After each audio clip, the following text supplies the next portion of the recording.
At my Sunday dinner table, my son smiled, and I realized he was already practicing for my funeral. The roast chicken steamed in the center of the table, rosemary and pepper rising like a peace offering. Collard greens glistened in their pot. Cornbread sat in a basket under an ironed towel, because I still believe in order, even when people don't deserve it. My name is Evelyn Booker. I'm 71. I spent my life building a hardware business in a city that never handed black women anything for free. I learned weights, margins, and faces. I learned you don't argue with rot, you cut it out before it takes the whole house down. That night, I thought my house was safe. Terrence, my only son, carved the chicken with slow, careful hands, like he was trying on responsibility the way men try on suits they can't afford. Across from him, Janelle, his wife, laughed too brightly, her voice sweet over something spoiled. "Mom, you always do Sunday dinner, right?" Terrence said, lifting his fork like he was giving a toast. Sunday dinner, those words mean history where I come from. They mean you made it through the week. They mean you can put your feet under your own table and not beg anybody for permission. "Eat while it's hot," I said. "Food don't wait." Janelle dabbed her lips perfect. "You look tired, Evelyn. You've been doing too much. Maybe it's time you slowed down." There it was, concern dressed like a leash. "I'm fine," I said. "Still got my legs, still got my mind." Terrence nodded too fast. "We just worry. The house is a lot." My house. Paid for in early mornings, late nights, and invoices that smelled like steel and dust. A house I kept clean because cleanliness is a kind of pride no one can repossess. Janelle leaned in, bracelets whispering. "And the stairs. One fall and everything changes." Everything changes. The air stayed warm, but something underneath it turned cold. The kind of cold that comes when someone is measuring your life like a deadline. Terrence poured gravy like it was holy water, careful not to spill a drop. He used to spill everything as a kid: milk, paint, secrets. Now his hands were controlled, but his eyes were jumpy.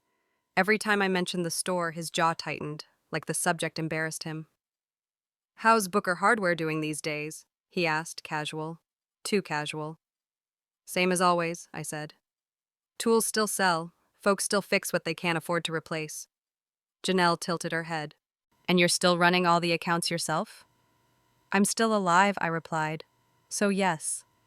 She laughed softly, then leaned back like she was settling into comfort. "I just worry about paperwork getting lost. People your age, no offense, sometimes forget where things are. Have you thought about a power of attorney? Something simple, so Terrence can help if you ever—" "If I ever what?" I asked, holding her gaze. She blinked. "If you ever need help." There it was again, the same sentence dressed in different clothes. Help, concern, love, always followed by a hand reaching for my keys. Terrence cleared his throat. "Mama, you know Janelle means well." I watched him, watched the way he wouldn't look me in the eye when he said it, watched the way his knee bounced under the table like a nervous engine. He wasn't brave enough to be the villain outright, so he hid behind her, letting her say the sharp things while he stayed good. I poured more sweet tea and listened. I inventory, I count, I notice. Deep in my bones, I felt a warning. I was about to overhear a will conversation in my own home, and it would change everything. I watched them eat and listened. Terrence talked about work, without naming a single job. Janelle asked questions that weren't about my health at all. Property values, taxes, insurance, whether I'd updated my paperwork. If you've lived long enough, you learn to hear what isn't being said. Then my phone buzzed with a silent security alert, side door motion. I didn't react. I stood up with the empty serving dish like I was just being the hostess I'd always been. "I'm gonna grab the peach cobbler," I said. "Y'all save room." Janelle's smile widened. "Oh yes, please," my slippers whispered down the hall. The house smelled like roast and sweet tea and lemon cleaner. Routine. Peace. But when I reached the pantry hallway, I stopped. Because I heard them. Terrence's voice lowered. Janelle's voice lower still.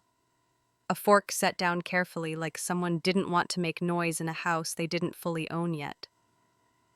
I stood in the shadow by the doorway, cobbler still on the counter behind me, and listened as my own foundation cracked. "She's slipping," Janelle whispered, the fake sweetness gone. "You see how she stares sometimes? like she's searching for words. Terrence made a small sound, half agreement, half fear. She's just getting older. It means we need to be ready, Janelle cut in. Terrence, don't do that soft boy thing with me. You know what this is. My heart tapped once, steady as a hammer. Terrence sighed. I don't like talking about it like that. Like what? Janelle's whisper sharpened. Like truth, because the truth is she's 71, and you think your sister Felicia won't come sniffing around the second something happens? You know she will. My daughter. They said her name like a threat, not family. Terrence's voice dropped. Felicia's not like that. Janelle laughed under her breath. Everybody gets like that when property is involved. Your mama's got that hidden will and deed somewhere, and if we don't have it handled, we'll be fighting in probate court for years. Hidden will and deed. She said it like she was discussing a coupon. Terrence swallowed. I could hear it. Mama wouldn't do us like that. Mama? Janelle repeated, mocking. You keep saying mama like she's your shield. Listen to me. We're not waiting until she's gone and then begging a judge for what's ours. We need control before the chaos. We need the papers. The papers? Terrence whispered. I feel wrong. Oh, please, Janelle snapped. God ain't got nothing to do with this. This is business. Once she's in that nursing home, we sell. Fast. That's how we secure our future. Nursing home manipulation, said like a strategy meeting, not my life. Terrence's voice cracked. She ain't even sick. She will be, Janelle said, too calm. All it takes is one fall. One doctor saying she needs supervision. One signature. I already found a facility that takes her insurance and looks nice enough for the neighbors. For a second, the hallway tilted. Not from age, from betrayal. I pressed my shoulder to the wall and breathed through my nose. The air smelled like dish soap and the faint lavender of the hand lotion I kept by the sink. Lavender used to mean peace to me. In that moment, it felt like poison. Terrence asked, "What if she hears us?" Janelle's answer landed like a nail gun. She won't. She's predictable. She's in the kitchen. She's always in the kitchen. Predictable. That's what they thought I was. A woman you could schedule around. I closed my eyes and saw Terrence as a boy with scraped knees, my hands cleaning him, my mouth whispering, "You okay, baby?" I saw myself paying for his textbooks and his graduation suit. I saw my husband's face the day he died, the way he squeezed my fingers and mouthed, "Take care of him." Then I heard Janelle again, low and hungry. After she's gone, it'll be ours. No more asking, no more waiting. We take what's due. Due. My life reduced to a receipt they felt entitled to cash. I opened my eyes. I didn't storm back into the dining room. I didn't scream. Screaming would have made me the unstable old woman having a tantrum. It would have given them a story they could use against me later. No. I walked into my kitchen and looked at the peach cobbler cooling on the counter. Sugar, cinnamon, butter. Comfort, made by hands they were already counting down. And I smiled. Not a warm smile. The smile I used when a man tried to short me on a pallet count. I grabbed the cobbler, the whipped cream, and I walked back to the dining room with steady steps, the same steps I used down the aisles of Booker Hardware when I was supervising grown men twice my size. Terrence and Janelle reset their faces the second I appeared, smiles back on, eyes bright, masks fitted tight. I knew you were going to bless us," Janelle said, reaching for a plate. I set the dish down carefully. "Y'all sure do love dessert," I replied. "Like you love security." Terrence's fork paused for a beat. Janelle's smile held. I served them. I watched Terrence's eyes slide away from mine. I watched Janelle stare back like she could win a contest of nerve. Then I spoke, casual as Sunday. "Tomorrow morning," I said, "I want us to have a little family meeting, about paperwork, about the house, about making sure everything is in order. I'm tired of loose ends." Janelle's face lit up so fast it almost looked like relief. "That's a great idea, Evelyn. We can help you organize." Terrence nodded. "Yeah, Mama. We can—" I lifted a hand, gentle. "One thing, though." They both leaned in, hungry. "We do it on paper," I said. "Clear, signed, witnessed." Terrence blinked. Janelle swallowed a smile. "Of course," she said. "Whatever makes you comfortable." Comfortable. I took a bite of cobbler and let the sweetness sit on my tongue like a promise. Because what they couldn't imagine was this: I've spent my whole life building systems, and systems can protect you when emotions can't. They wanted a plan? Fine. Tomorrow, I'd hand them a page that looked harmless, a simple little agreement for order, a symbolic lease, a lease agreement wrapped in polite language, the kind of paper people sign when they think they're winning. And by the time they finished writing their names, their ungrateful son inheritance plan would become their problem, not mine. So don't you go anywhere. Because in the next chapter, you're going to hear how a Sunday dinner family betrayal turns into an adult children eviction story, how an elderly woman takes back control without raising her voice, and how the fine print becomes sharper than any knife on that table. And before we get into it, do me a favor, hit the like button if you've ever had to smile through disrespect, and drop a comment telling me what time it is where you're listening and what city you're in. I read every single one. I slept maybe 2 hours after that Sunday dinner, and even those weren't real sleep. Just my body sinking into shallow water and snapping back every time my mind replayed Janelle's whisper. Once she's in that nursing home, we sell. Fast. By sunrise, the house sounded different. Same creak near the linen closet, same fridge hum. But now every noise carried a second meaning, like the place had grown an echo only I could hear. Even the air felt sharper, scrubbed clean of innocence. I made coffee the way I've made it for decades, strong, black, no sugar. I stood at the kitchen window with that mug warming my hands and watched the street wake up. A dog walker, a school bus, a neighbor's car coughing to life. Normal life kept moving, and I realized the world wasn't going to pause because my own son had started counting down my years. People say family first, but family is still a structure, and structures only stay standing when everybody respects the load-bearing beams. I'd been carrying the roof alone for too long. I opened Booker Hardware at 8. I didn't go in to stay busy. I went in because the store is mine in a way nothing else is.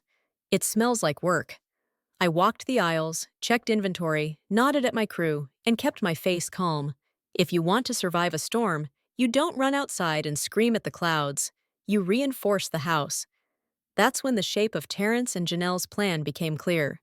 It wasn't just betrayal. It was the beginning of a power of attorney scam dressed up in Sunday dinner manners. I've seen it in this city.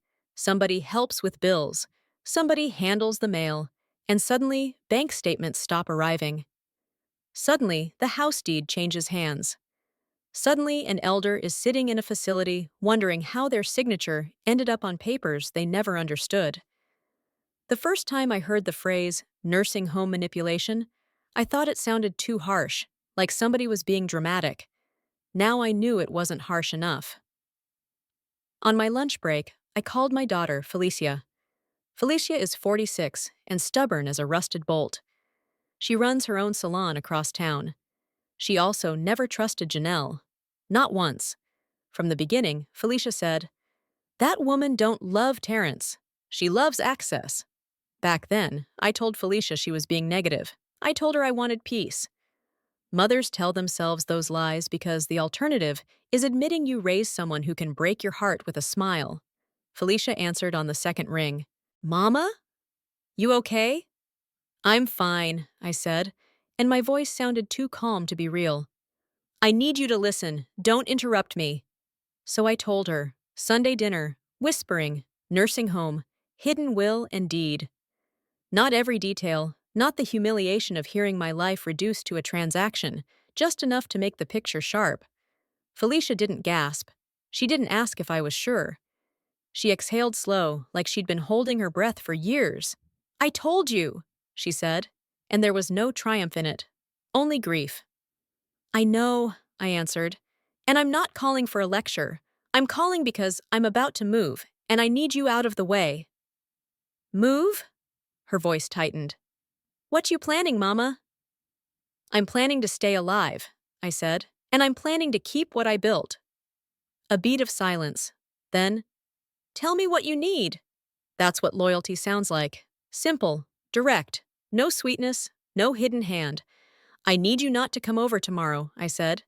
"Terrence and Janelle are expecting you to sniff around, and I want them comfortable. I want them thinking they're controlling the board." Felicia clicked her tongue. "You always talking like it's chess." "It is," I said. And in chess, you don't announce the trap. You set it. Before I hung up, Felicia added, Mama, don't sign nothing you don't read. I let out a quiet breath. Baby, I read everything, twice. Inside, I went straight to my office. The room Terrence avoids because paperwork makes him itch. The desk is old walnut, scarred from years of keys and staples. On the wall is a photo of me and my late husband, Leonard, standing in front of Booker Hardware on opening day. Leonard's smile was wide, proud, tired. I touched the corner of the frame and let the ache rise for one breath. Leonard used to warn me not to build on soft assumptions. Now I was done assuming. I opened my black ledger. On the first page, in my tidy handwriting, I have a rule. If it isn't written, it didn't happen. Under that, a list of family loans. Cease.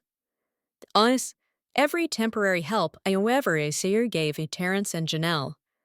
Car notes, insurance premiums, phone bills, work from home equipment. A vacation Janelle called a mental health reset. It wasn't the money that made my stomach twist. It was the pattern. I had been feeding a machine that never stopped eating. And the worst part? I called it love. I pulled a folder labeled Annex from the bottom drawer. Blueprints, permits, receipts. When Terrence and Janelle got married, they came to me with that young couple story. Rent was high. They needed a little space to start, just until they saved. I built them a small studio behind the main house. Temporary, I told myself. It had been 10 years. I ran my finger down the permit description and felt solid relief settle in my chest. The annex was listed as an accessory structure, not a separate residence, not a family home, an extension under my property. Legally, they lived on my land by my permission, not by right. Which meant their ungrateful son inheritance plan wasn't just cruel, it was premature. I set the folder aside and reached for another, legal. Inside was a blank lease template I've used for storage rentals behind the store. People think leases are cold. They're not. They're clear. And clarity is mercy when emotions turn into weapons. Terrence and Janelle wanted paperwork? Fine. I would give them paperwork. But not the paperwork they expected. I typed up an agreement in plain language. Permission to occupy the annex in exchange for symbolic rent. It sounded harmless. It sounded like me being practical. It sounded like responsible estate planning for an elderly woman trying to keep order. And that's exactly why it would work. Because greedy people don't read the fine print when they think they're winning. At the bottom, I added one sentence, small, quiet, deadly. Occupancy is at the discretion of the owner and may be modified upon transfer of ownership to any legal entity. A single hinge on a big door. A lease agreement trap. Once their signatures hit that page, they'd admit what they'd been denying. They were occupants, not heirs. Tenants, not owners. People living there because I allowed it. And later, when I made the real move, paper would do what shouting never could. Close to midnight, Terrence knocked on my bedroom door. Soft, careful. The knock of a man who wants something but doesn't want to be seen wanting. Mama? He called. You awake? I opened the door halfway, kept my face neutral. He stood there in sweatpants, eyes trying to look sincere. You said tomorrow, family meeting? Yes, I answered. 10 a.m. at the kitchen table. Janelle appeared behind him in the hallway, hair wrapped, eyes sharp even in the dim light. We can bring some forms, she offered. Power of attorney stuff, just to make things easier for you. I looked at her and let a tiny smile touch my mouth. Don't worry, I said. I already got something drafted. Terrence's shoulders loosened, and that small reaction told me everything. Relief. Excitement. The calm of someone who thinks the prey just walked into the cage. Okay, he said. Love you, Mama. Mm-hmm, I replied, because the words didn't belong to us the way they used to. After they walked away, I closed my door and leaned my forehead against it. My hands shook, not from fear, but from the weight of what I was about to do. Cutting off your own child isn't one clean slice. It's a slow separation, like pulling out a nail that's been in the wood too long. Still, I wasn't confused. I printed the agreement, slid it into a manila envelope, and wrote on the front in bold marker, "Family order." Let them think it was a gift. Tomorrow they would sign it like a blessing. And once they did, the real story would begin. At 10 o'clock sharp Monday morning, I set the kitchen like I was hosting church ladies, not preparing to trap two grown adults who'd been plotting my life like a real estate flip. The table was clean enough to eat off without plates. The sunlight came in honest and bright, sliding across the placemats I'd bought back when Terrence was in middle school and still said yes ma'am, without sarcasm. My coffee sat in my favorite mug, white with a chipped rim, because I wasn't about to drink from anything fancy for people who didn't deserve my good china. I placed the manila envelope in the center of the table and smoothed it with my palm. Family order. Big letters. Friendly letters. The kind of label that calms greedy folks down, makes them think you're surrendering. Outside, the neighborhood ran its usual script. A lawnmower started up 2 houses down. A siren wailed far away, then faded. Mrs. Loretta Mayfield's wind chimes tinkled on her porch like they were laughing at secrets. Terrence and Janelle came in from the backyard entrance, not the front door. They'd been living in the annex so long they moved through my property like it belonged to them, like the grass had their name on it. Terrence wore a polo shirt tucked into jeans, trying to look like a man who had meetings. Janelle wore a soft sweater and leggings, hair sleek, lipstick light, her concerned daughter-in-law costume. "Morning, Mama," Terrence said, and his eyes flicked straight to the envelope. "Good morning, Evelyn," Janelle chimed in, like my first name was a hug. I didn't correct her. I didn't give her the satisfaction of being called out yet. I just nodded to the chairs. "Sit," I said. "We got business." The word business tightened Terrence's shoulders, then loosened them again. He liked the sound of it. Business meant numbers. Business meant something he could pretend to be good at. Janelle sat with her ankles crossed and her hands folded like she was ready for prayer. Terrence cleared his throat. "So, what you got?" I slid the envelope toward them. "Something to keep things simple." Janelle's fingers tapped the paper edge. "Is this your will?" There it was. No patience at all. No warm-up. No, "How are you feeling today?" Just straight to the hidden will and deed. Straight to my death. I kept my face steady and lifted my mug. "It's an agreement." Terrence blinked. "Agreement?" "A lease," I said, like it was the most normal word in the world. "For the annex. For order." Janella's smile froze for half a second. "A lease," she repeated, careful. "But we're family." I leaned back and let my chair creak. Family is exactly why we need order. When folks don't know their place, they start getting ideas. Terrence shifted. "Mama, you serious? We don't pay rent." "Correct," I said. "And you won't if you sign this. It's symbolic. $1 a month. Just a paper trail. Like y'all said, paperwork matters." I watched their eyes move, fast. They didn't read. They scanned for the parts that said rent $1 and occupancy allowed. Janelle's lips curved back into confidence. "This is smart," she said, and I could hear the relief in her voice. She thought she was watching an elderly woman take back control by handing it away. Terrence nodded. "Yeah, Mama, smart." I pushed a pen across the table. "Then sign." Terrence hesitated, and for 1 second the old Terrence, the boy who used to confess when he'd broken something, peeked out. "Why now?" he asked. I kept my tone light. "Because I'm tired of loose ends. Because I'm doing estate planning. Because I don't want no court later with folks fighting. Because I want to protect you from Felicia trying to stick her nose in, since that seems to be everybody's worry." Janelle's eyes flashed. She recovered quick. "Yes," she said. "Felicia can be a lot." Terrence swallowed. "She ain't—" I cut him off with a raised finger. "Terrence, this is simple. Sign. We move on." He looked at Janelle. Janelle looked at him like a coach on the sideline telling a player to stop thinking and just run the play. Terrence signed. His name went down in blue ink, looping and familiar. The same handwriting I used to correct on homework sheets. The pen scratched, then lifted. Janelle signed too, quicker than him, like she'd been signing my future in her head for months and was happy to practice on paper. When their signatures dried, something inside me settled. Not joy, not revenge, just certainty. Good, I said, sliding the papers back into the envelope. That's done? Terrence smiled like he'd just secured a win. So that's it? That's it, I confirmed. Now we eat lunch like regular people. Janelle laughed softly. Evelyn, I'm glad you're being reasonable. Reasonable? Like I was a storm that had decided to behave. They left the kitchen with lighter steps than they arrived with. Terrence clapped my shoulder on the way out, gentle, like he was patting a dog that might bite. Love you, Mama, he said again. I watched his back. I watched Janelle's sway.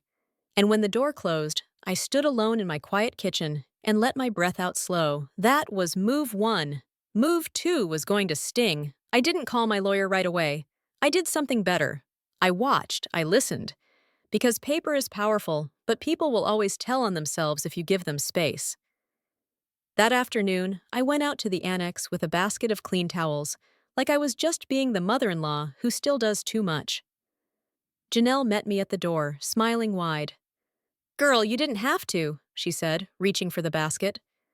I know, I replied, but I'm in a giving mood. Her eyes narrowed, just a little. You okay? You seem different. I'm fine, I said. Just organizing. You know how I am. Terrence was on the couch with his laptop open. A fake conference call paused on the screen. He looked up and tried to act busy. Hey, Mama. I placed the towels on the chair and glanced around. The annex looked like a magazine spread. Throw pillows, scented candles, a big TV, a ring light in the corner for Janelle's little videos. All paid for by me in ways I used to pretend didn't matter. Janelle followed my gaze and laughed. We're trying to make it cozy. I said. Cozy costs. Terrence's jaw tightened. What you mean? Nothing, I answered, light. Just thinking out loud. I walked back to my house without rushing. I didn't need to rush. They were the ones living on borrowed ground, and now they'd proven it with ink. That night, I pulled my small recorder out of my desk drawer. It was old, not fancy, the kind I used back when suppliers would try to change terms after a handshake. Folks can lie with their mouths. They can't lie with their own voices on tape. I charged it, tested it, slipped it into my pocket. Tuesday, another family dinner, I told them. Not Sunday dinner this time. Just a simple meal. I wanted them relaxed. I wanted their guard down. I wanted them comfortable enough to speak the truth again. I cooked spaghetti and meatballs, cheap comfort, the kind of food people eat when they're sure they're safe. Terrence brought a bottle of wine like he was celebrating. Janelle wore a bright smile and said, This feels nice, like we're getting back to normal. Normal for them meant my money flowing and my boundaries disappearing. We sat at the table. I placed the recorder under the edge of the table runner near the salt shaker. I positioned my hands carefully, like I was arranging tools on a counter. I kept my voice warm. So, I said, I've been thinking about what y'all said Sunday night. Terrence's fork paused. Janelle's eyes flicked up. What we said? Terrence asked, too quick. I smiled. About paperwork. About being ready. About if something happens to me. Janelle's shoulders relaxed. She assumed Terrence hadn't told me he'd whispered. She assumed I was just repeating their fake concern back to them. Yes, she said. We just want you protected. Protected? I echoed, tasting the word. Tell me what protection looks like to you. Terrence swallowed. Mama, we already… No, I interrupted gently. Talk to me, like adults. Janelle leaned forward. It looks like you having help, someone you trust, someone who can handle your accounts, your bills, your documents. And if I don't want help? I asked. Terrence forced a laugh. Mama, everybody needs help. I tilted my head. Even if I don't ask? Janelle's smile thinned. We're your family, Evelyn. We're not strangers. We're not out here trying to take advantage. I let the silence sit. Then I said softly, "What happens if I fall?" Terrence's eyes moved to Janelle again, always checking her first, like she was the brain and he was the hands. Janelle shrugged, pretending it was all hypothetical. "If you fall, a doctor might recommend rehab or a facility, just for safety." A facility. The word sounded clean in her mouth, like a spa, like a choice. "And then what?" I asked. Terrence cleared his throat. "Then we make sure your bills are paid. We make sure the house is maintained." "Maintained how?" I pushed, calm. "Maintained by who?"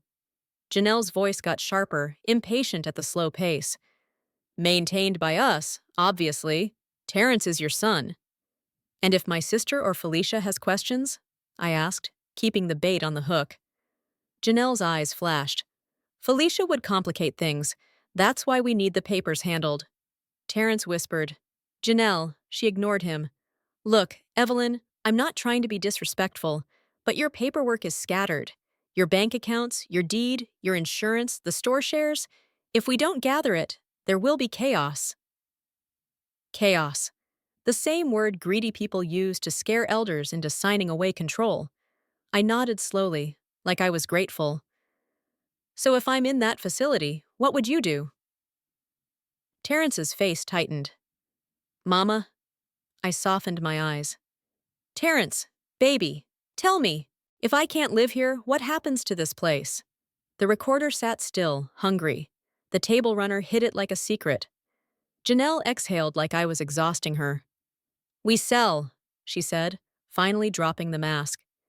"We sell and we move on. Fast." There it was. Sunday dinner family betrayal said out loud again. Clean, clear, ugly. Terrence flinched. "Janelle," she shrugged. "What?" "Don't act like we haven't talked about it. You keep acting scared of words, Terrence. Everybody knows what happens. She can't take it with her." I swallowed my rage and kept my voice even. "And the store?" Janelle smiled. "Depends. If we can sell the building, we do. If not, Terrence can run it. But we need the deed. We need the will. We need to be ready." Terrence's voice came out small. "Mama, it ain't like that." I looked straight at him as, "Then tell me how it is." He stared at his plate. The boy in him wanted to confess. The man in him wanted to survive. We just don't want to fight with Felicia later," he whispered. Janelle nodded. "Exactly. We're trying to avoid probate. We're trying to avoid drama." Drama? She said it like I was the cause of it, not her hunger. I leaned back and let my chair creak again. "So you're saying," I said slowly, "once I'm in that nursing home, you sell. That's the plan." Terrence's eyes snapped up. Janelle held my gaze, bold. "Yes," she said, and there was a thrill in her voice. "That's the plan." The words landed in my chest like a weight, but I didn't let it show.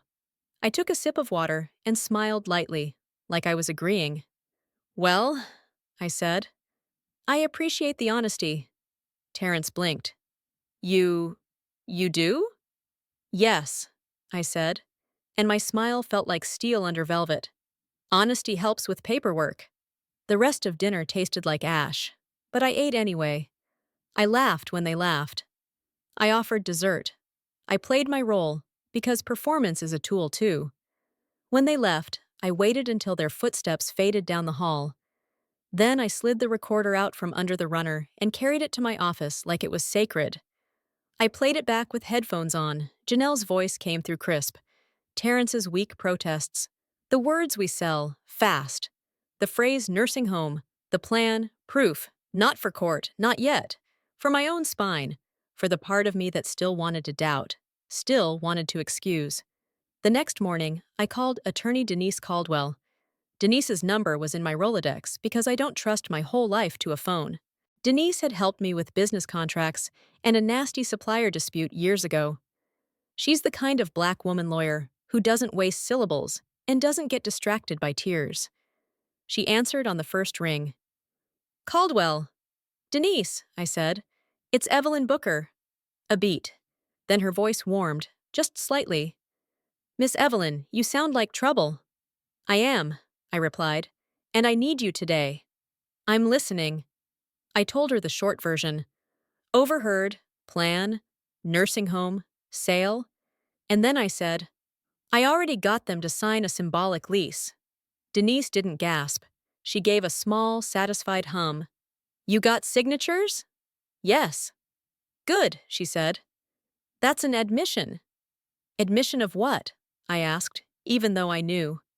Tenancy, Denise replied. Occupancy by permission. That's powerful. I need more powerful, I said. I need something that outlives my emotions, something that outlives their lies. Denise went quiet for a moment. When she spoke again, her voice was sharp. We're going to do estate planning the right way. Trust, foundation, something clean. Can you come by my house? I asked. Tonight. I can, she said. And I'm bringing Harold Winslow. The name hit me like a stamp. Winslow? I repeated. Senior partner, notary, witness, Denise said. If you want this airtight, you want his eyes on it. A slow heat spread through my chest. Not rage, power. The kind you feel when you find the right tool for a job. Bring him. I am, I said. And bring coffee. I might have emptied my cupboard soon. Denise chuckled. Miss Evelyn, what you about to do? I looked around my kitchen, at my curtains, my rugs, my furniture, the things Terrence and Janelle had been picturing as dollar signs. I'm about to restructure, I said, asset by asset, like a liquidation inventory. Good, Denise said. Start with access. Start with control. Access, control. The words tasted right. That afternoon, I drove to Booker Hardware and pulled my payroll records. I pulled the utility accounts. I pulled the phone plan Terrence used. I pulled the internet contract I'd been paying for so Terrence could work from home. It wasn't vengeance. It was math. Income versus expense, and Terrence and Janelle were pure expense. By evening, I was home, and my house was quiet as a held breath. I didn't announce what I was doing. I didn't threaten. I just started cutting the cords that kept parasites comfortable. First call, internet company. I need to cancel the premium package, I said. Downgrade to basic landline only. The representative tried to charm me. Discounts, promotions, loyalty deals. I don't want deals, I replied. I want separation. Second call, phone carrier. I'm removing 2 lines from my family plan, I said. Terrence Booker and Janelle Booker. They can start their own. Are you sure? The woman asked. I looked at my hands. Strong, spotted with age, but steady. I'm sure. Third call, the utility company. I need to schedule separate meters for the annex, I said. It's time. The man on the line whistled low. That's a process. I've got time, I replied. They do too. I hung up and exhaled. The air in my house felt lighter already, like I'd cracked a window in a room that had been stale for years. At 9 that night, Terrence knocked on my kitchen door. This time it wasn't soft. It was irritated, entitled. Mama, he called. Why the Wi-Fi acting up? I opened the door and looked at him. He held his laptop like it was a baby. It's not acting up, I said. It's gone. His face blanked. Gone? I canceled it, I replied. I don't need it. He blinked hard. But I work with that. I had a video meeting. You can use your phone, I said. He frowned. The phone. Janelle said her phone's messing up too. It's not messing up, I said calmly. The plan's ending tomorrow. Terrence's mouth opened and closed. For a second, he looked like a child again, confused that the invisible hand that kept life easy had disappeared. Mama, he whispered. Why you doing this? I studied him. I wanted to ask, why were you planning my nursing home? Why were you measuring my death like a tax date? But I didn't, not yet. I'm reorganizing, I said. Asset restructuring. Like I told you. His voice rose. This is punishment. I tilted my head. No, this is accounting. Behind him, Janelle appeared in the doorway of the annex across the yard, arms crossed, silhouette sharp in the porch light. She didn't come closer. She watched, like a predator watching the fence line. Terrence glanced back at her, then looked at me again. You mad about something? He asked, trying to sound innocent. I stepped closer and kept my voice low. Terrence, I said. I heard you. His eyes widened. Heard me? I heard Sunday dinner, I said. Every whisper. The color drained from his face. Not because he felt sorry, because he got caught. Janelle's voice cut through the night from the porch. Terrence, come inside. Terrence swallowed. Mama, you... Go on, I said. We'll talk when you're ready to be honest without her mouth on your tongue. Terrence flinched like I'd slapped him, then turned and walked back across the yard. I closed my door gently. I didn't need to slam it. The message was already loud. That night, I didn't sleep much either. But it wasn't panic anymore. It was planning. I sat at my desk with my ledger open, writing down every step like a contractor drawing blueprints. Cut internet, cut phones, separate meters, change locks, install gate chain, schedule legal meeting. Then I wrote one line and underlined it twice. Transfer ownership to a legal entity. Because the moment my property belonged to something bigger than me, something official, their emotional blackmail would have nowhere to attach.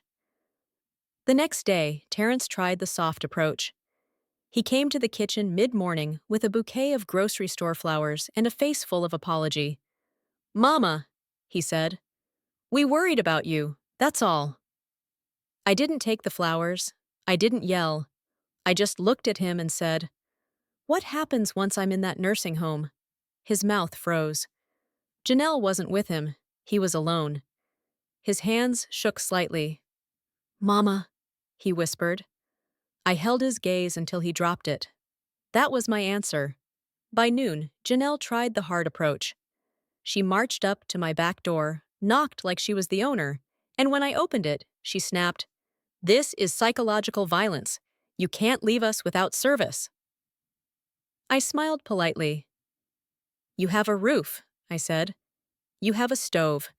You have legs. You have phones you can pay for. She stared at me like she couldn't compute a world where I wasn't the family ATM. We're family, she hissed. You don't do family like this. I leaned in slightly. You don't do family like Sunday dinner, I whispered back. Her eyes flashed. For the first time, fear flickered behind her anger. She recovered fast. My lawyer says you can't evict us. I kept my voice calm. Who said anything about eviction? Her throat bobbed. She realized she'd named the thing too soon. She realized she'd revealed what she'd been thinking all along. Adult children eviction story, but starring me as the villain. I stepped back. If you're done, I said, I have work. She stormed off, and I watched her walk back to the annex like it was a throne room instead of a structure on my land. That evening, Denise arrived. She pulled up in a dark sedan, stepped out in a tailored suit, and walked to my porch with the calm of a woman who's been in courtrooms where men shout and judges don't blink. Behind her came Harold Winslow, tall, gray at the temples, briefcase in hand, eyes scanning my house like he was already measuring the facts. Miss Evelyn, Denise said, hugging me quick. You look like you've been through a storm. I have, I replied, but I'm still standing. Winslow nodded once. Ma'am? Come in, I said. Excuse the lack of comfort. I'm in the process of stripping illusions. Denise's eyes swept my living room. Curtains still up, rug still down. But my air had changed. It didn't feel like a family home anymore. It felt like a headquarters. We sat at my kitchen table, the same table where Terrence had signed his own trap. Denise opened her folder. Winslow set out his notary materials with neat precision. Tell me everything, Denise said. So I did. I told her about Sunday dinner, about the whispers, about the phrase once she's in that nursing home, we sell, fast. I told her about the recording. I slid my phone across the table and played it. Janelle's voice poured out like poison, Terrence's weak murmurs behind it. Winslow's expression didn't change, but I saw a muscle in his jaw jump once. Denise clicked her pen. Okay, she said. We're going to build you a shield. A trust? I asked. Trust, Denise confirmed. And if you want moral weight, a foundation. Something with a mission. Something judges respect. I pictured my money feeding women who'd worked like me and been treated like furniture by their own kids. The thought lit a fire in my ribs. I want a foundation, I said. For senior women, for business training, for microloans, for dignity. Denise smiled, satisfied. Good. And you keep control while you're alive. Lifetime rights. You're not giving up your power. You're relocating it. Winslow spoke for the first time, voice deep. And the annex occupants? Denise looked at me. You already got the admission.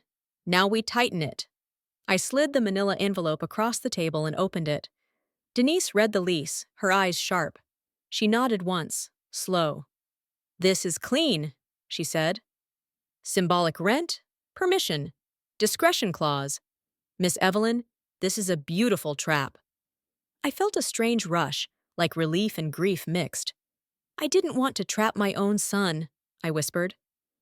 Denise's gaze softened. He trapped himself. You just stopped stepping over the snare, Winslow leaned forward.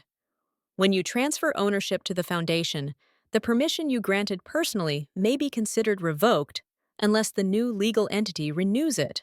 That's where the leverage comes. Leverage. The word was a tool in my mouth. Denise tapped the table. We draft the foundation papers tonight. We sign them in 2 days with witnesses. And in the meantime, you keep cutting access. You're doing it right. As if the universe wanted to underline her statement, my back door rattled. Hard knocks. Angry knocks. Janelle's voice came through the wood, high and sharp. Evelyn, open this door right now. We know you got people in there. Denise's eyes met mine. Winslow's hand hovered over his briefcase. I stood up slowly, smoothing my shirt like I was about to step onto a stage. Let her in, I said, calm. If she wants to perform, we'll give her an audience. Denise raised an eyebrow. You sure? I smiled that supplier smile again. I'm sure. Because if Terrence and Janelle thought they could bully me back into silence, they were about to learn something about me they'd forgotten. I built my life on contracts, not compliments. And tonight, my kitchen table wasn't a family table anymore. It was a courtroom without the judge. And my son was about to walk in and realize the walls had moved. I walked to the back door and opened it just enough for the porch light to cut Janelle's face in half. She stood there dressed like she was headed to brunch, hair flawless, smile missing. Terrence hovered behind her, shoulders folded in, and beside them stood a young man in a glossy suit, holding a thin briefcase like a prop. Mrs. Evelyn Booker, he announced, loud on purpose. I'm attorney Miles Hart, representing Mr. Terrence Booker and Mrs. Janelle Booker.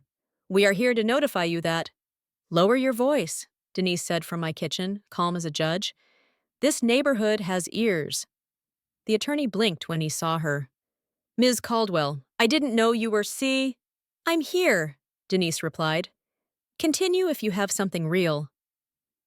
Winslow rose behind her, slow and certain, and the young lawyer's confidence drained the moment he recognized him. The whole porch felt like it tilted toward procedure. Janelle tried to push past my shoulder with her eyes. What is this? Who are these people?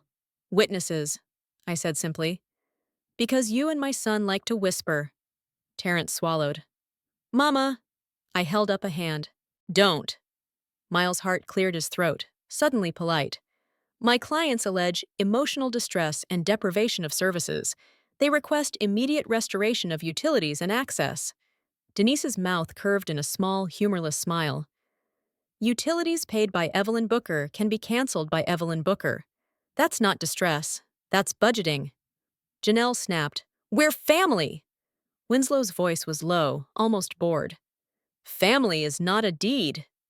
That line hit her so hard she actually paused, like her brain needed a second to translate it. I stepped onto the porch, keeping my tone even. Tell your lawyer what you said at my Sunday dinner table. Terrence's eyes widened, then dropped. He couldn't do it. He couldn't speak the truth out loud because hearing it would make it real. Janelle lifted her chin. We said nothing. She's confused. She's twisting words. Denise tilted her head. Words twist easily. Signatures don't. Janelle's eyes narrowed. What signatures? I smiled, slow. The one you put on the lease agreement. Miles' heart blinked. Lease agreement? Symbolic occupancy. Denise said. $1 a month. Voluntary. Signed by both. It establishes they live in the annex by permission. Janelle's mouth opened, then closed hard. That paper was just order. Yes, I said. Order. That's what I'm choosing now. Terrence finally found a voice, thin. Mama, why you doing this? You acting like we strangers. I stepped closer, letting the porch light catch my face. You made us strangers when you planned my nursing home like it was a business deal. When you talked about selling my house fast. When you called my life a timeline. Janelle's anger flared to cover the fear. You can't cut us off. Terrence is your son. Denise's eyes stayed on her. Then he can act like one and pay his own bills. Miles' heart swallowed. Given Mr. Winslow's presence, I advise we handle this through proper channels. Janelle spun on him. So you're quitting? I'm advising reality, he said quietly. Janelle's gaze snapped back to me, sharp and shaking. We'll challenge you. We'll say you're not competent. Denise's smile turned razor thin. Do that, and we'll request discovery. We'll look at your facility searches, your messages, your financial motives. We'll also consider recordings. I didn't confirm. I didn't deny. I let the word hang there like a shadow. Terrence whispered, Janelle, stop. She yanked her arm away from him, disgusted. If you weren't so soft, we'd already be owners. Owners. The word slipped out before she could catch it. Silence swelled on the porch. Miles' heart closed his briefcase. We should go, he said. Janelle's lips trembled, then hardened. This isn't over, she hissed. I know, I replied. That's why I'm preparing. Terrence looked at me one last time. For a heartbeat, I saw the boy I raised.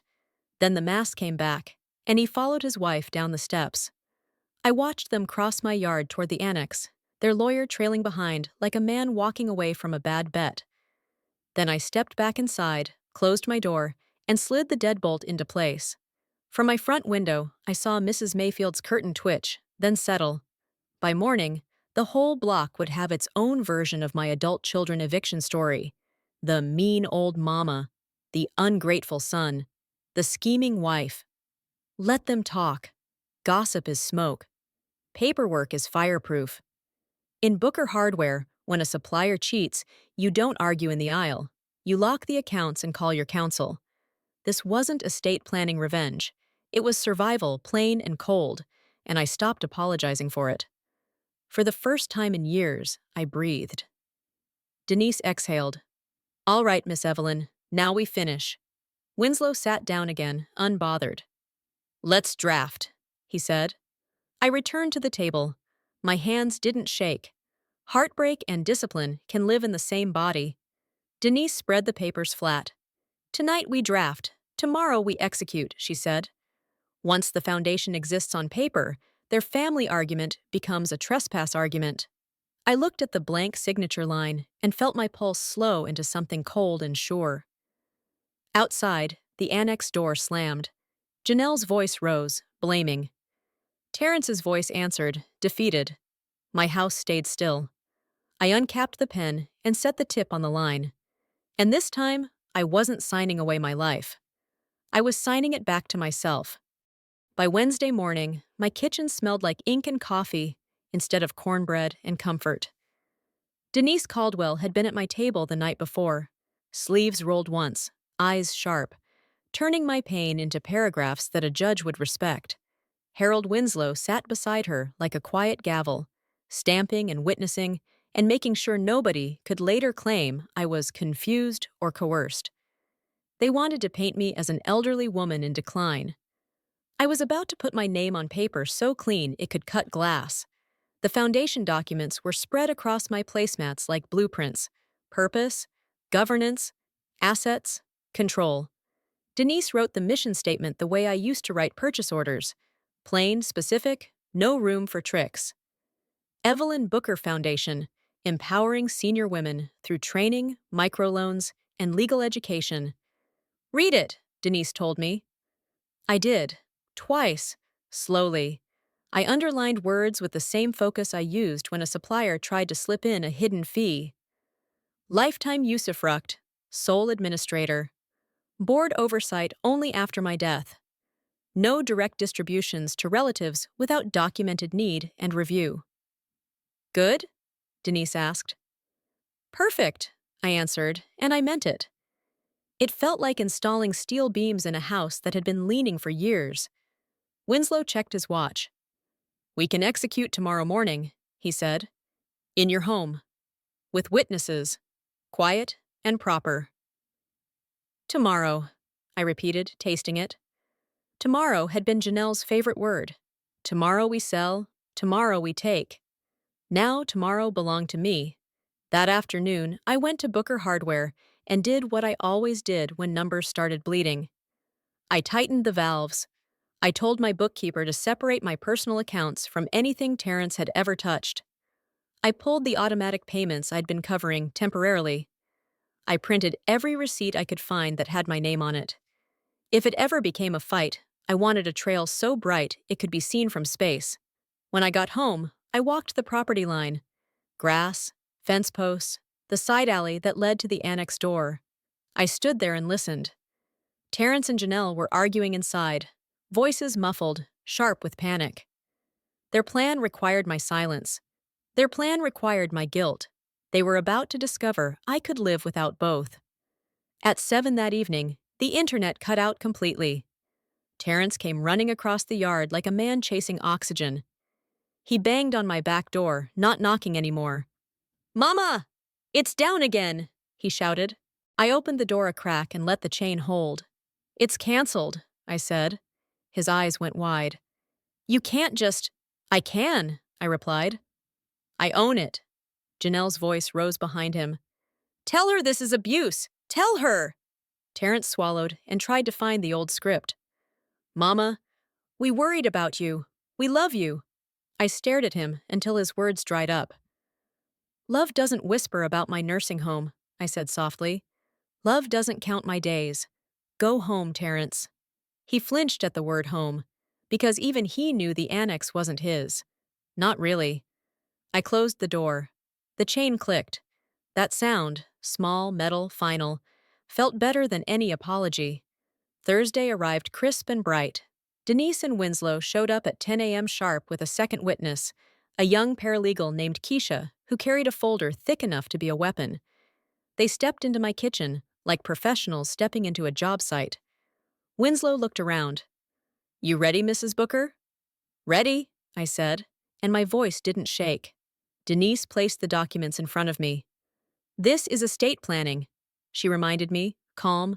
Not punishment, not emotion. A clean transfer into a legal entity, a foundation. A shield, I corrected. Denise's mouth curved. Exactly. Winslow cleared his throat. Mrs. Evelyn Booker, do you affirm you understand the nature of this instrument and you sign of your own free will?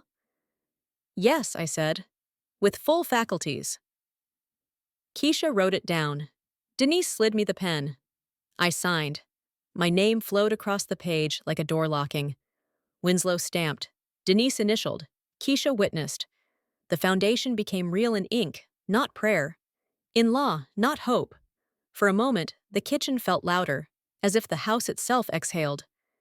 Then the pounding started at the front door. Not the polite doorbell. Fists, rage. The kind of pounding that makes neighbors peek and makes weak people fold. Evelyn! Janelle screamed. Open up! We know you got lawyers in there.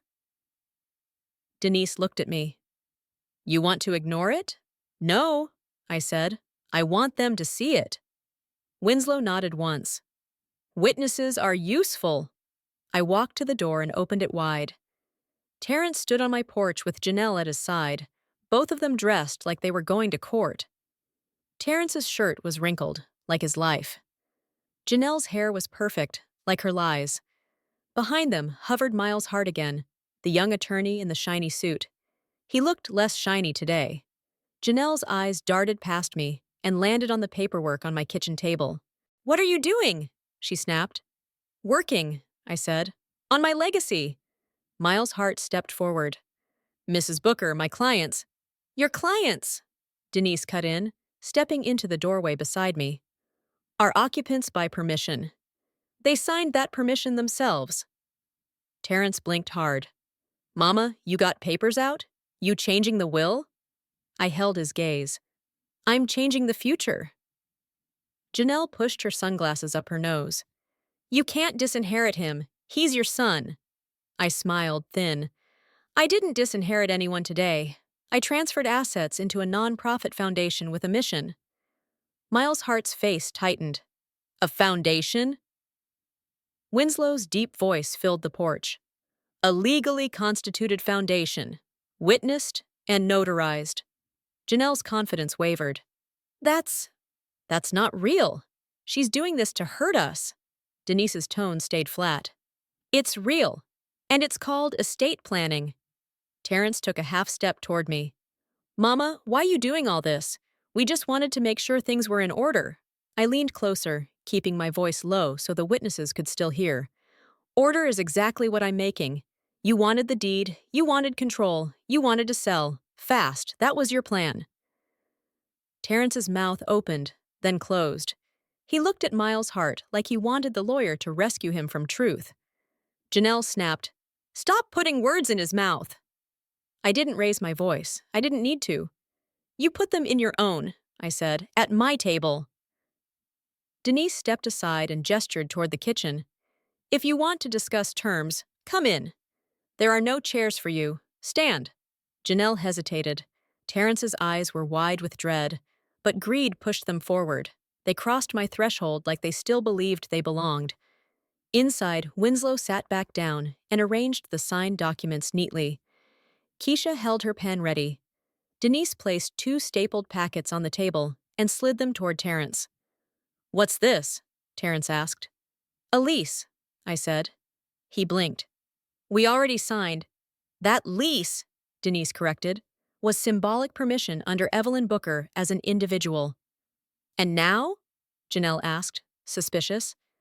"Now," I said, "the property belongs to the Evelyn Booker Foundation." Keisha's pen scratched as she wrote the sentence down, clean and official.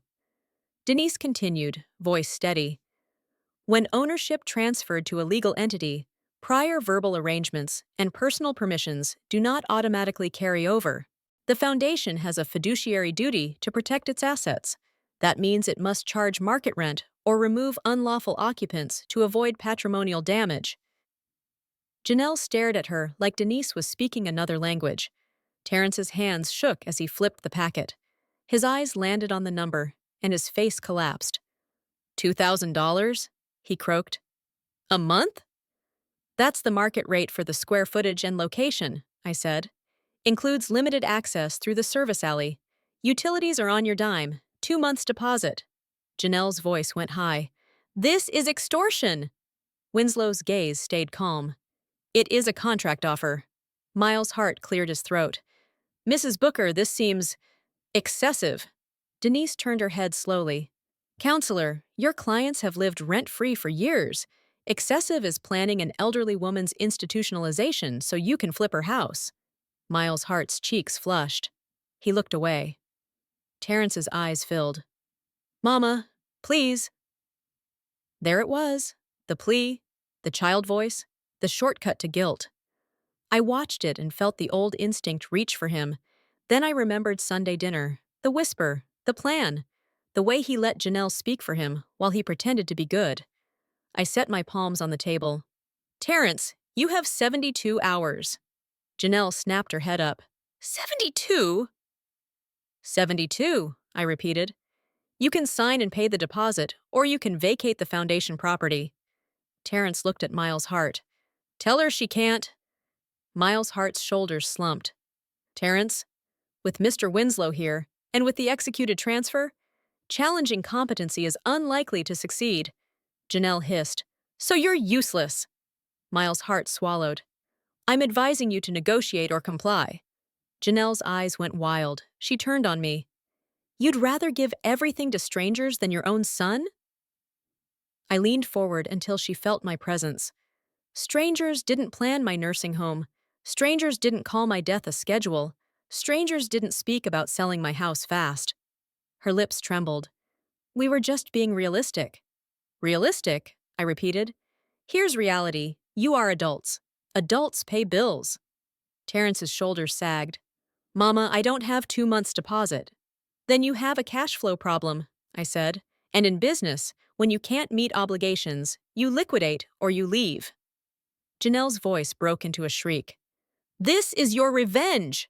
Denise's tone stayed even. It's her protection, and your consequences. I stood, chair scraping the tile. The sound felt like a gavel. Use the service door from now on, I said. The main entrance is for foundation business only.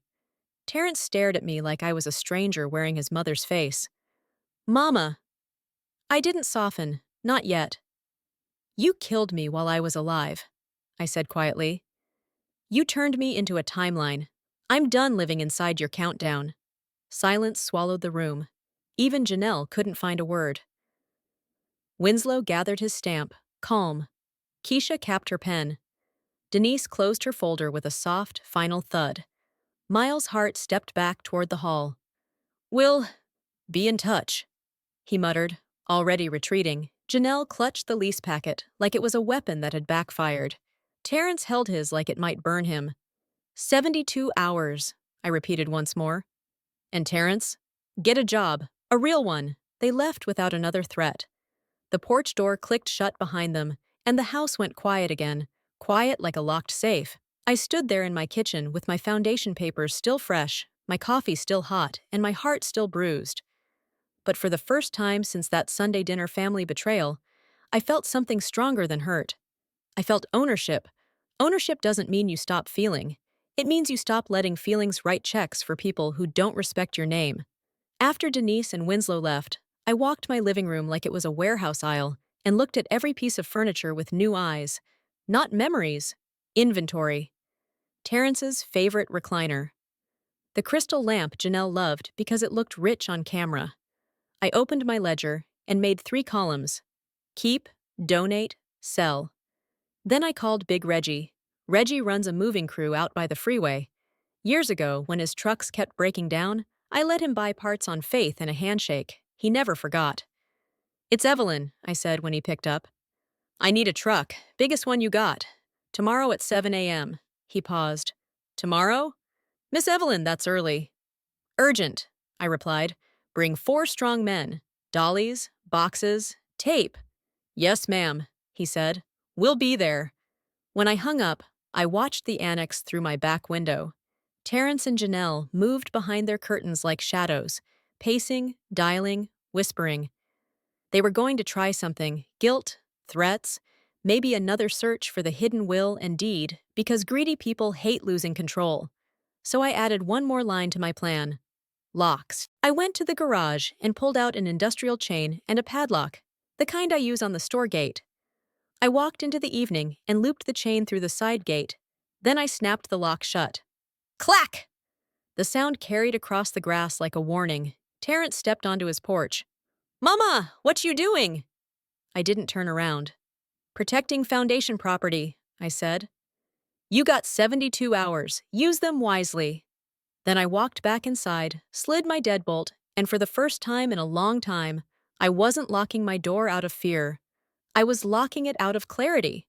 72 hours can feel like mercy or a countdown, depending on which side of the door you're standing on. For Terrence and Janelle, those 3 days moved like a slow, grinding machine. I could see it through the show's back window, shadows pacing behind their curtains, phones pressed to ears, hands flying in angry circles. Sometimes I heard Janelle's voice spike, sharp enough to cut through glass. Sometimes I heard Terrence's voice, lower, tired, like a man realizing he'd been living inside somebody else's fantasy. For me, those hours moved clean, measured, like inventory. Friday morning, the moving truck arrived at 7 on the dot, just like Big Reggie promised. Diesel rumbled down my street and shook the quiet awake. Mrs. Loretta Mayfield was already on her porch with her coffee, pretending to water a plant that didn't need watering. Across the way, someone's blinds twitched, then froze. The neighborhood needed a story. I gave them one. An elderly woman takes back control, and she does it in daylight. Reggie jumped down from the cab, broad-shouldered, wearing a knit cap and a smile that said he knew exactly what kind of day this was. "Morning, Miss Evelyn," he called. "You sure about all this?" I stood on my porch in my navy suit jacket, ledger tucked under my arm like scripture. "I've never been more sure about anything," I said. His crew rolled dollies up my steps. Tape screamed as they sealed boxes. Cardboard flaps snapped shut like doors closing on old habits. I didn't rush them. I directed them. "Recliner goes first," I said, pointing at Terrence's favorite chair, the one he sank into every Sunday while I cooked, and he praised my food like compliments were rent. "Then the dining set, then the lamp." As if my words summoned him, Terrence came running across the yard in wrinkled clothes, face raw with panic. Janelle followed, hair tied back, eyes wild and angry. She looked like a woman who'd been up all night trying to force reality to bend. "Mama, what is this?" Terrence demanded, voice cracking. "You can't empty the house. That's our home." I didn't flinch. "This is my house," I said. "You're confusing walls with entitlement." Janelle's eyes lit up, quick with hope. "Are you moving out? Are you finally going to a facility like we discussed?" There it was, nursing home manipulation sliding out of her mouth like it belonged there. I stared at her long enough for her smile to die. "No, ma'am," I said softly. "The truck isn't for me. The truck is for everything I paid for." One of Reggie's men lifted the crystal lamp carefully. Janelle lunged like she could stop gravity. "Be careful, that's crystal." "It is," I said, "and it isn't yours." Terrence stepped closer to me, voice dropping into that pleading tone that used to work. "Mama, please, we're family." I looked at him over my reading glasses. "Family doesn't whisper about selling my life fast," I said. "Family doesn't hunt for a hidden will and deed like it's buried treasure." His eyes flashed with shame. Then anger, because shame is heavy, and weak people turn heavy things into weapons. "You really gonna do this?" he spat. "You gonna humiliate us in front of everybody?" I nodded toward Mrs. Mayfield, who suddenly found the sky fascinating. "Humiliation is planning my death in my dining room," I replied. "This is paperwork catching up." The movers worked through the morning. Rugs rolled up, cabinets emptied. My living room transformed from a museum of old loyalty into a clean, echoing space. Every time something left, I felt a knot loosen inside my chest. Not because I hated my things, because I hated what my things had become to them. Bait. By noon, the main house was stripped down to what I chose to keep: my folding table, my enamel mug, my radio, and my ledger. The essentials, the truth. Terrence and Janelle stood on their side of the yard like two people watching a ship sail without them. Janelle tried one last angle, voice trembling into sweetness. "Evelyn, you don't have to be like this. We can talk. We can be normal again." Normal, meaning me paying, them taking.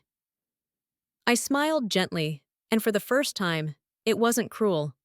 It was final. "Normal is what got us here," I said.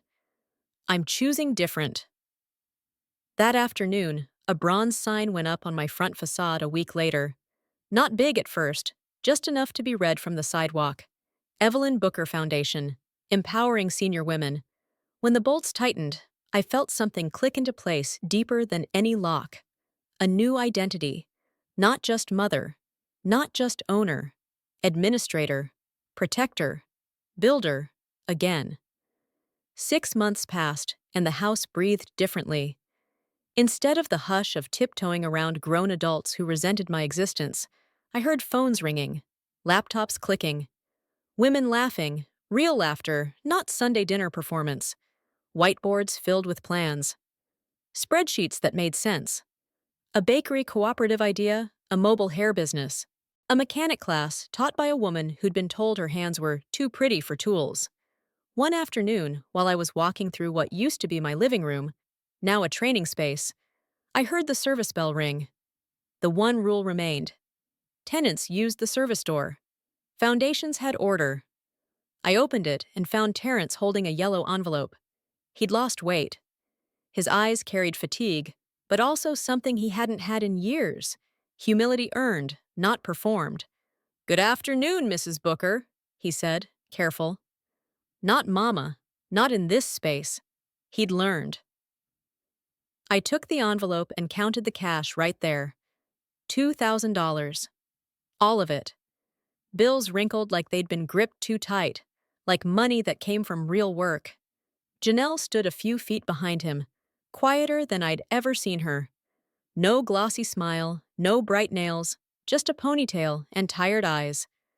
"The electric bill was high," she muttered, more complaint than demand. I closed my ledger. "That's what electricity costs," I said. "Now you know," Terrence swallowed. "Can we come by Sunday? There's that bazaar you mentioned." I nodded once. "As customers," I said. "Support the women. No side deals, no begging." He flinched, then nodded. "Yes, ma'am."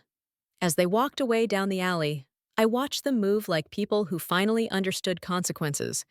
Not destroyed, not saved, just changed. Real life has a way of sanding down arrogance when you can't charge your needs to somebody else's heart. That night, Denise texted me one line. "Foundation documents registered. Universal Air confirmed. Scholarship clause limited. Only through board review. A padlock on compassion. Because I am not heartless. I'm just done being used." I stood in my hallway mirror, the same place I once stared at myself, wondering how my family could turn on me, and I saw a different woman staring back. Wrinkles, yes. White hair, yes. But eyes like steel. "They came for my inheritance," I whispered to my reflection. "And they found my backbone." If this story hit something in you, if you've ever felt the sting of family greed, ever heard a whisper that made you question your own safety, then do me a favor. Subscribe so you don't miss what's coming next. Hit that like button to help this channel reach somebody who needs it. And in the comments, tell me, would you have offered the lease agreement trap? Or would you have cut them off the very first time you sensed betrayal? And when you're ready, tap the end screen and keep watching. Because around here, the truth always comes with receipts.